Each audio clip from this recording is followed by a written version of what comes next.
Welcome to the second video for section 1.5. In this video, we are going to solve quadratic equations using the quadratic formula. The first step is to put the equation in general form. So we need it to be with all the terms on one side and 0 on the other side, which is the same form that we used when we were solving by factoring. Once you get it in that form, you're going to identify A, B, and C, and then substitute those values into the quadratic formula, which is this formula right here.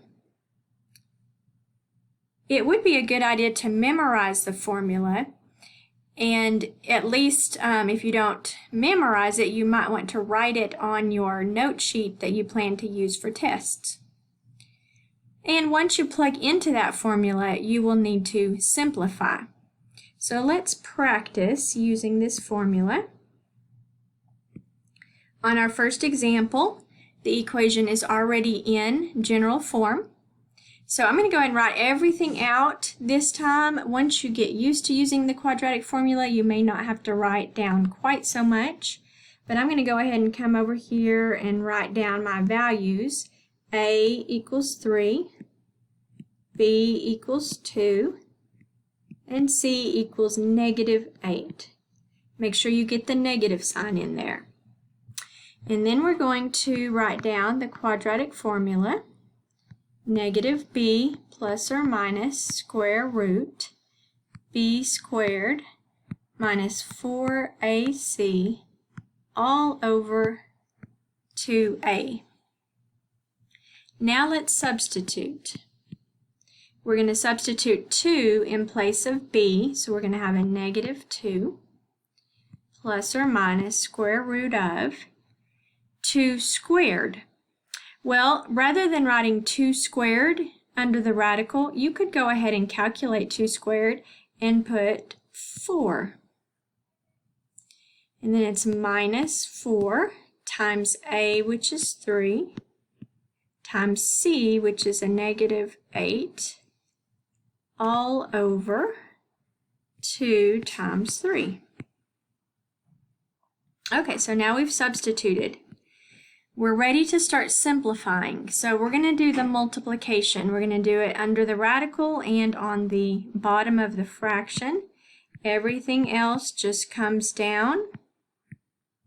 Now, if you're comfortable multiplying these all at once, you can, or if you need to do it in more than one step, that's fine. I would think of it as a -4 times 3. So we've got, I'm going to come out here to the side real quick. -4 times 3 times -8 would be a -12 times a -8 would be a positive 96. So this minus sign, think of it as being on the 4, a -4 right there. So since we get positive 96, we need to put plus 96 under the radical, and we have 6 on bottom. Now we're going to add under the radical. 4 plus 96 is 100. Next, simplify the radical. And this time we have a nice perfect square. When we square root 100, we get 10. The radical comes off. So we have an answer here that does not have a radical in it. It does not have an I in it. So remember, when that happens, we need to separate the plus and the minus. So I'm going to just do one at a time over here. I'm going to start with plus. -2 plus 10 over 6. We'll go ahead and work that out. Would be 8 over 6, which would be 4/3. So that's one solution. And then the second one, we're going to do the minus. So it'll be -2 minus 10 over 6, which is -12 over 6, and that would be -2. So that would be our second solution.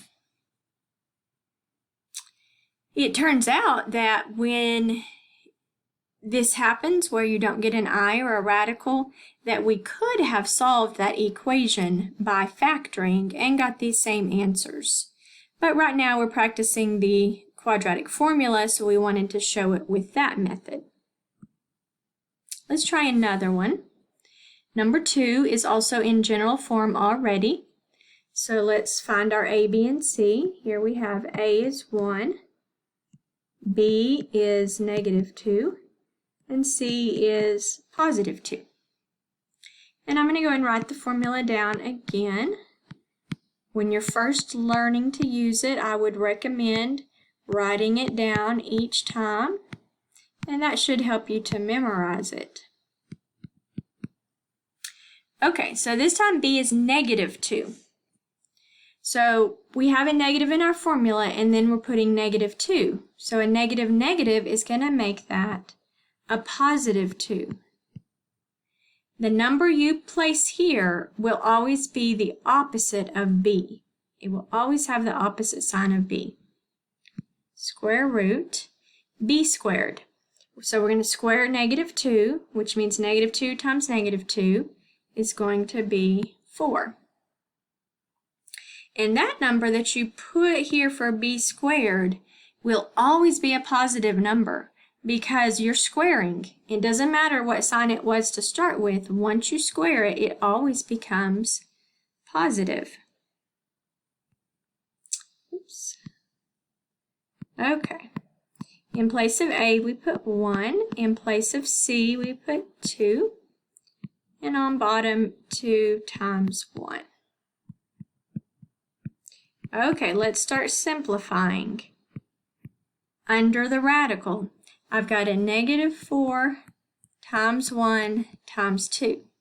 So that's -4 times 2, and that's going to make a -8. So -8 under the radical.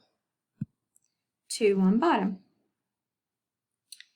Okay, so let's keep going, and let's do that 4 minus 8, which is equal to -4. Make sure you get that negative sign under the radical. Now we're going to simplify the radical. 4 is a perfect square, so the radical comes off, but the negative says we need an I, so square root of -4 is going to be written as 2I. Now to simplify further, let's come over here. We're going to take that 2 that's on bottom and put it underneath each term that is on the top. And simplify those fractions. So we get 2 divided by 2 is 1. And again, it is 1 here, and 1 times I would just be I. So our final answer is 1 plus or minus I. Here we do not separate the plus and minus because we have an I that cannot combine with the 1. Okay, let's try one more example of the quadratic formula. This time it is not in general form, so our first step is to get that general form by subtracting 6 on both sides. Now we have the 0 that we need. And then we choose our A, B, and C. Not from the original, but once you get the general form, then get your A, B, and C. So C is -6. Okay, let's write down the formula again. -b plus or minus square root b squared minus 4ac all over 2a. So -b is a -4 makes that a +4. B squared is -4 times -4, so that's a +16. A is 1, C is -6, all over 2 times 1. Okay, next the multiplication.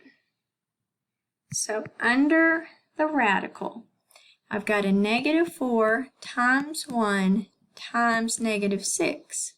So negative 4 times 1 will be negative 4 times negative 6 is going to be a positive 24. So plus 24. Very important that you get that sign right. And then go ahead and add 16 plus 24, which is going to give us 40. 40 is not a perfect square, but it does have a factor that is. So let's factor the 40 into 4 times 10. 4 being our perfect square. So we square root the 4 is 2. The 10 stays under.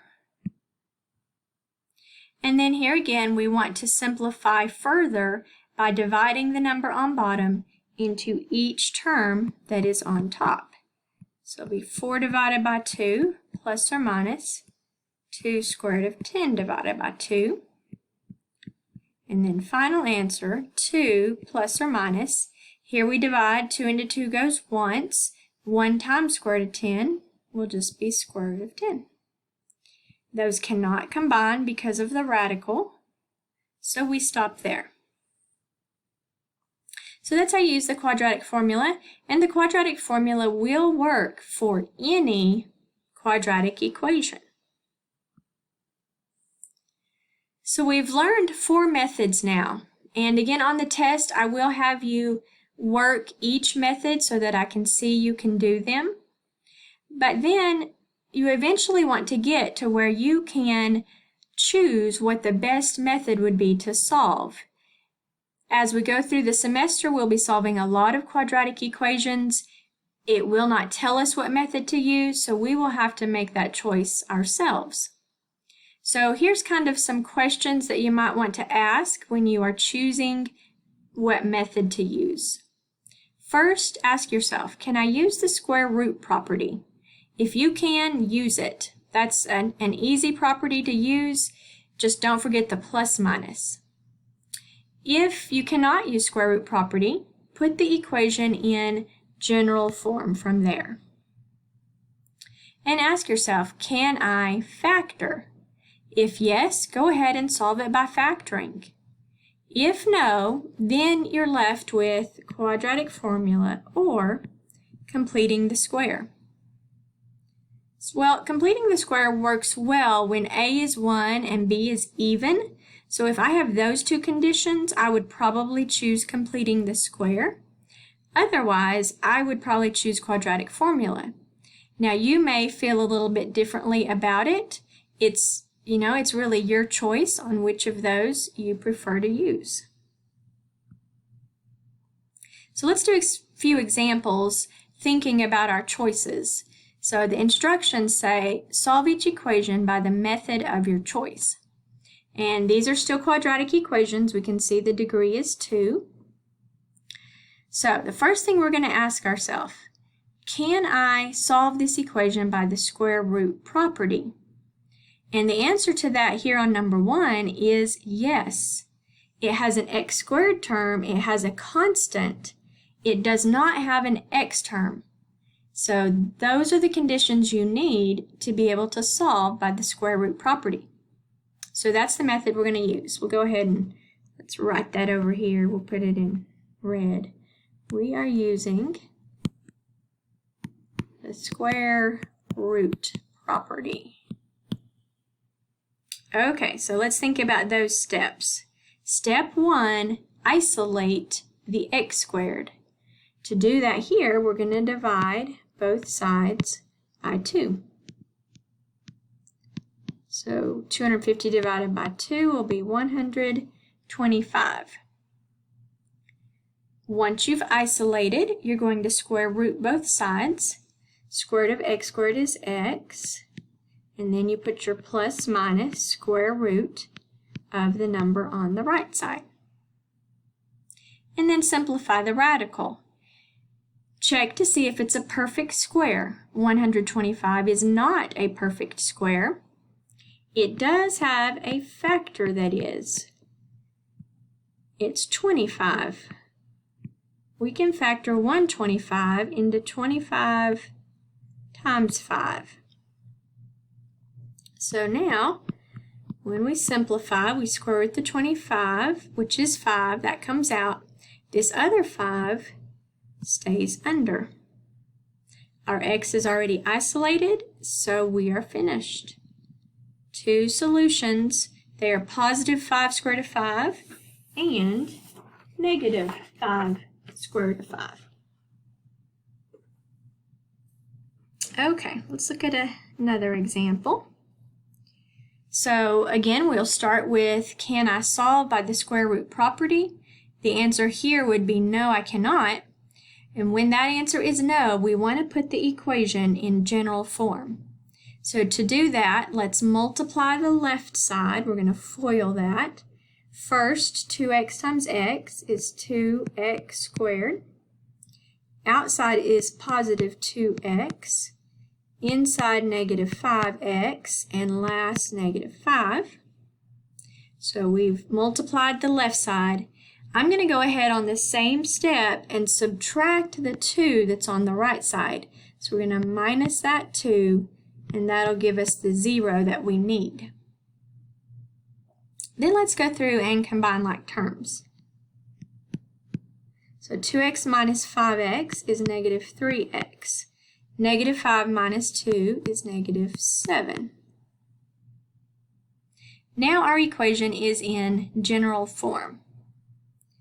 So let's think about factoring. We want to decide, could we solve this equation by factoring? It does not have a GCF. It has a 2 in front, so I would try the AC method. So AC, we'll come out here to the side.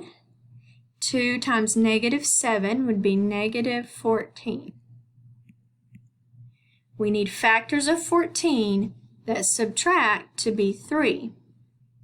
Well, 1 and 14, that's not going to work. 2 and 7, that's not going to work. And those are the only factors of 14. So now we know we cannot solve it by factoring. So that leaves quadratic formula, or completing the square. So I'm going to look then at my A. I see it's not 1, and my B is odd. So I could do completing the square, but it would be a little challenging. I'd have to use some fractions. I'd have to divide everything by 2. So I would probably choose quadratic formula. So I'm going to write that over here. We're going to do quadratic formula for this problem. Okay, so this time I'm not going to write down what A, B, and C are. We'll just go ahead and plug those in as we go. It's negative B, and B is negative 3, so that's going to be a positive 3. Plus or minus square root B squared. Negative 3 squared will be 9, minus 4 times A, which is 2, times C, which is negative 7, all over 2 times A. Let's multiply on the next step. So I still need my 9. I'm going to multiply all these together. Negative 4 times 2 is negative 8, and negative 8 times negative 7 will make it a positive 56. If you need to work that out to the side, you can. You should get a positive 56 there. Then we add 9 plus 56, which is 65. And try to simplify the radical. 65 is not a perfect square, and it actually does not have any factors that are perfect squares. If you don't know whether it does, then you can just start dividing it. Dividing it by, perfect squares, 4, 9, 16, and you're probably pretty sure those aren't going to divide it since it ends in a 5. You might think, well, maybe 25, but it does not, and so it cannot simplify. We can actually leave it just like this, or If you want to go ahead and put the 4 underneath each term on top, that is fine as well. Now I can't simplify the 3/4 or this square root of 65 over 4, but it would be fine to leave it like that. Either form is okay here. Now sometimes you do need to go to this division step.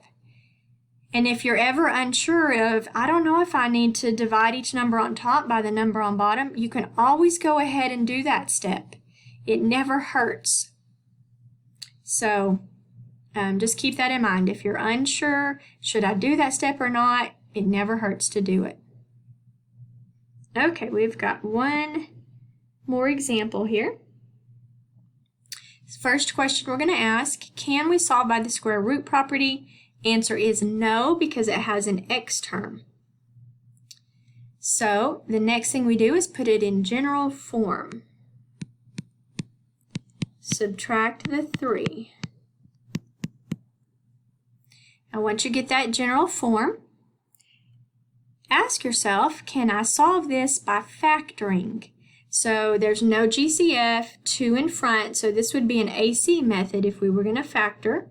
So out to the side, AC, 2 times -3 is a -6. And I need factors of 6 that subtract to be 5. Well, I do have those. 1 and 6 will work. The signs are going to be different and the larger positive. So a -1, +6. Since we were able to find the numbers that work, then let's go ahead and solve it by factoring. So using the AC method, keep the first term, replace the middle term with these two. You need to put a -1x plus 6x. So your variable goes on both of those numbers. Bring down the -3.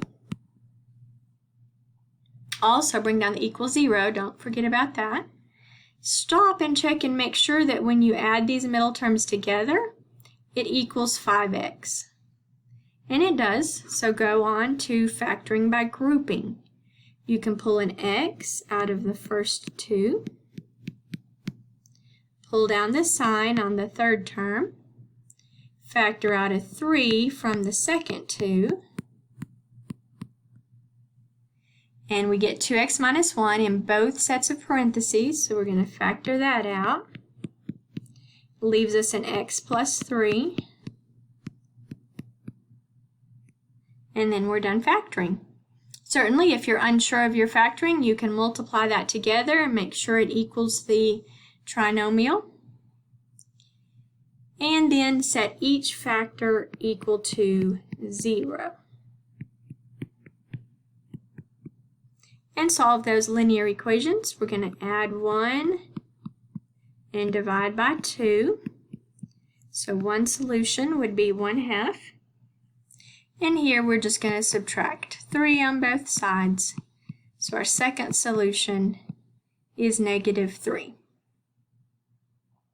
Okay, that brings us to the end of all the methods for solving quadratic equations. Be sure that you practice those with the homework and let me know if you have any questions.